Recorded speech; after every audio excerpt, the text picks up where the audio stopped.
গায়ে হাত টাচ করতে পারেন না। কোন ইসলামে কোন জায়গায় আছে যে রাস্তা বন্ধ করে আন্দোলন করতে হবে? কেন রাস্তাটা বন্ধ করছো কেন? রাস্তাটা বন্ধ করছো কেন তোমরা? বলেন কেন থ্যাংক ইউ বলতেছো তোমরা? মাস নামায় কথা বল, কেন থ্যাংক ইউ বলতেছো? আপনি আমার গায়ে হাত টাচ করতে পারেন না। কেন তুমি রাস্তা বন্ধ করতে পারো, হাত টাচ করতে পারি না? বলেন বলেন বলেন, আমার সাথে কথা বলেন। কি সমস্যা? আপনি কি জন্য যাইতে চাচ্ছেন? আপনি রাস্তা বন্ধ করতে কেন? রাস্তা বন্ধ করে দিন। হ্যাঁ কিসের দাবি? তোমরা তোমাদের বিসিকে আটকাও, তোমরা বিসিকে ধরো, তোমাদের কলেজ বন্ধ করে দাও, যমুনায় যাও, সচিবালয় যাও, সংসদে যাও। আপনারা যাবেন এখন। কেন আমরা কেন যাবো? এই যে রাস্তা আমরা ভাত কামাই করে খাই, আমরা কামাই করে খাই, বাবার টাকা খাই না, বাবার টাকা খাই নাকি? আমরা যাবো আমার শত্রুতা নাই। তুমি চিল্লাও? শুনেন মানে তোমরা কি হয়ে গেছো? বিসমিল্লাহ বলে রাস্তা বন্ধ করে দিবা?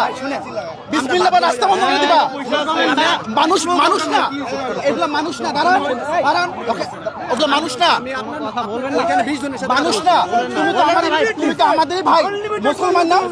মুসলমান না? বিশ্বনবী কি বলছে? রাস্তা বন্ধ করে আন্দোলন করো। টুপি পরে আসো, দাঁড়িয়ে রাখছো। কোন ইসলামে কোন জায়গায় আছে যে রাস্তা বন্ধ করে আন্দোলন করতে হবে? তরবার নিয়ে নেমে যাও, শহীদ হও। বুখারী শরীফে আছে প্রত্যেকে তার দায়িত্বশীলতার মানে তার অবস্থান থেকে দায়িত্বশীল। এটা কি অবস্থান? তোমার অবস্থান রাস্তায়?